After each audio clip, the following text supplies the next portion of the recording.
Salut à tous, c'est Lunaris.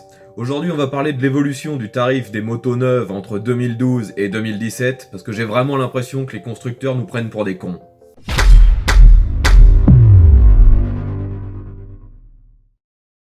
Je tiens tout de suite à préciser que tous les chiffres que je vais citer sont des arrondis.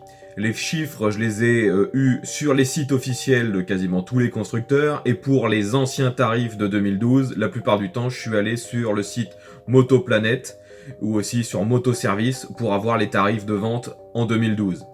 Tout ce que je vais citer sont des arrondis, par exemple pour 9 999 euros, je dirais tout simplement 10 000. Je vais pas perdre mon temps avec 15 009. Pour tout ce qui est pourcentage, pareil, j'ai essayé de faire des arrondis au plus juste. Donc ne venez pas me faire chier dans les commentaires avec tes chiffres sont pas bons, ils sont pas à la virgule près. Je vous le dis tout de suite, ce sont des arrondis. On va pas pinailler sur des trucs insignifiants. Je vais déjà repréciser juste un fait. Entre 2012 et 2017, le tarif horaire du SMIC brut a augmenté d'un peu moins de 6%.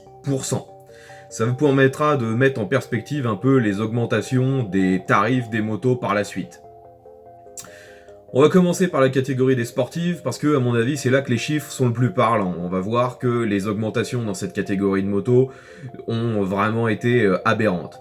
Tout d'abord, si on prend par exemple une grosse cylindrée bien connue, la YZF R1, ou tout simplement le plus souvent appelé R1, coûtait en 2012 15 000 euros. Maintenant, si vous voulez la toute nouvelle, qui est d'ailleurs magnifique, la nouvelle R1 de modèle 2017, le tarif entrée de gamme est à partir de 19 000 euros, soit une augmentation sur 5 ans de 27%. C'est complètement aberrant. Ensuite, si on va par exemple chez Honda, un CBR 1000 en 2012 coûtait 14 500 euros ou 15 500 euros si vous preniez la version avec ABS. A savoir que maintenant, toutes les motos neuves en 2017 ont forcément l'ABS à cause des normes Euro 4. Un CBR 1000 2017 coûte lui 18 000 euros. Ça nous fait une augmentation entre 24% sans ABS et 16% si on prend le tarif avec ABS. Le GSX-R 1000 à l'époque était proposé à 14 000 euros et maintenant en 2017 la version entrée de gamme est à 16 500. Donc il y a quand même une grosse augmentation.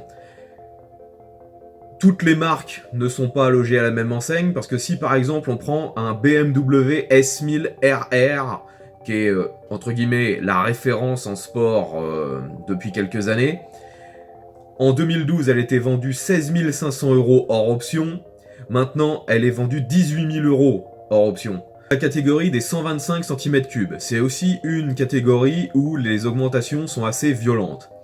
Si je prends pour commencer une machine qu'on connaît parce qu'elle est distribuée depuis longtemps, le Suzuki Van ou Van, j'ai jamais su comment on le prononce. Enfin, le Suzuki Van 125 2012, 3300 euros. Exactement la même, ils ont pratiquement rien changé en 5 ans. La version 2017, 3800 euros. 15% d'augmentation en 5 ans. Allez chercher pourquoi une augmentation pareille. Si on commence à regarder par contre chez Yamaha, là chez Yamaha sur les 125, les mecs ils se goinfrent tout court, il n'y a rien d'autre à dire. Un YZF R125, donc la petite R125, en 2012 4300 euros, en 2017 5300 euros. Donc 1000 balles de plus en 5 ans, soit 23% d'augmentation. Pareil, qu'est-ce qui peut justifier un délire pareil? On comprend mieux pourquoi sur le segment des 125, il y a de plus en plus de marques chinoises qui font leur beurre, parce que ils sont minimum 1000 euros de moins que les marques japonaises. J'ai pas trouvé beaucoup d'autres exemples sur les 125, parce qu'avec les normes Euro 4, il y a énormément de 125 qui sont sortis des gammes en fait. Chez Honda, ils ont pratiquement plus rien, chez Kawa, il y en a plus, donc... Enfin voilà, que les 125 ont eu elles aussi de très fortes augmentations qui sont pour moi pas justifiables du tout. Harley Davidson sont partis totalement en délire. Avant leur entrée de gamme en 2012, c'était le Sportster 883 Iron qui le vendait à l'époque 8500 euros. Maintenant, ils ont sorti, vous l'avez peut-être vu en test sur ma chaîne, la Street 750 pour faire un nouvel entrée de gamme, qui est à 7500. Donc la Sportster 883, ils l'ont réaugmentée mais d'un cran hyper violent. Elle est passée donc de 8500 euros en 2012 à 10 200 euros en 2017, soit 22% d'augmentation en 5 ans. Pareil, allez me trouver une justification à ça. Bon, heureusement, toutes les marques ne sont pas logées à la même enseigne. Sur les Moto Guzzi V7, entre 2012 et 2017, il y a eu 9% d'augmentation, donc ce qui est plutôt honnête, que ça fait que 3% au-delà de l'augmentation du cours de la vie normale. C'est passé de 7800 euros à 8500 euros. Donc je dirais que c'est honnête. Chez Triumph, ils sont à peu près dans les mêmes proportions.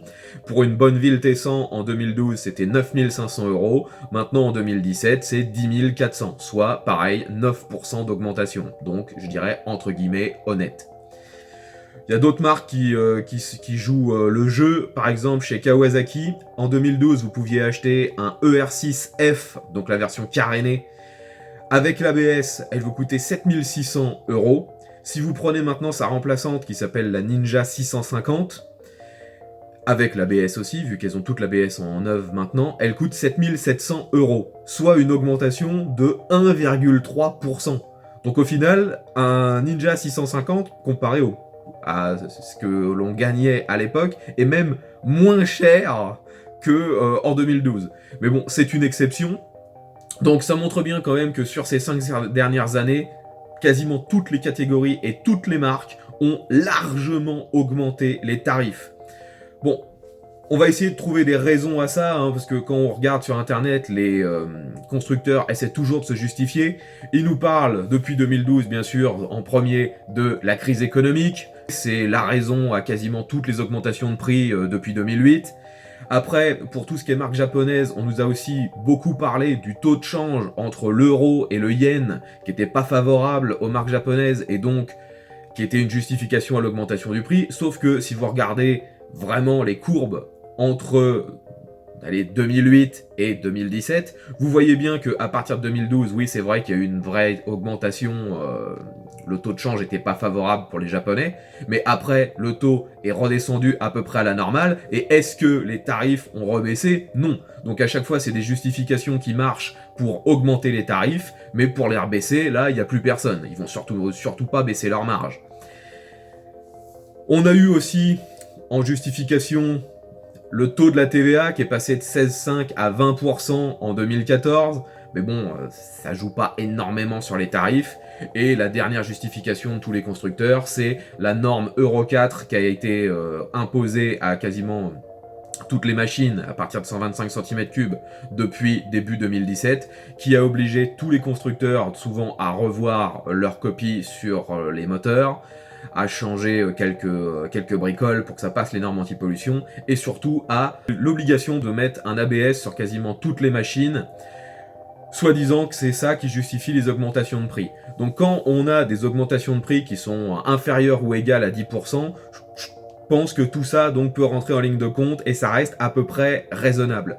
Mais quand on voit par exemple des prix qui passent à 20 ou 30% de plus en 5 ans, là on se fout juste de nos gueules, c'est n'importe quoi. Il y a même des machines où les tarifs ont tellement augmenté que pour ceux qui ont eu, entre guillemets, la chance d'acheter une moto il y a 5 ans, et que le tarif neuf n'a pas arrêté d'augmenter, ça fait que vous trouvez parfois des machines d'occasion qui ont 5 ans, que les mecs vendent pratiquement le même prix qu'ils l'ont payé neuf il y a 5 ans, à cause de l'augmentation du tarif neuf qui crève le plafond. Donc, faut vraiment que les constructeurs, ils arrêtent de se foutre de nos gueules. Enfin, je vais pas continuer de gueuler pendant des dizaines d'heures, ça servirait à rien. C'est juste pour vous montrer que les tarifs sont totalement aberrants, surtout chez certains constructeurs et sur certains modèles. Maintenant,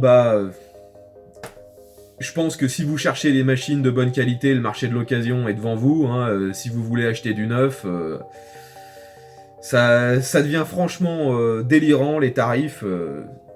Je sais pas jusqu'où ils vont aller, mais c'est clair que c'est devenu totalement abusif.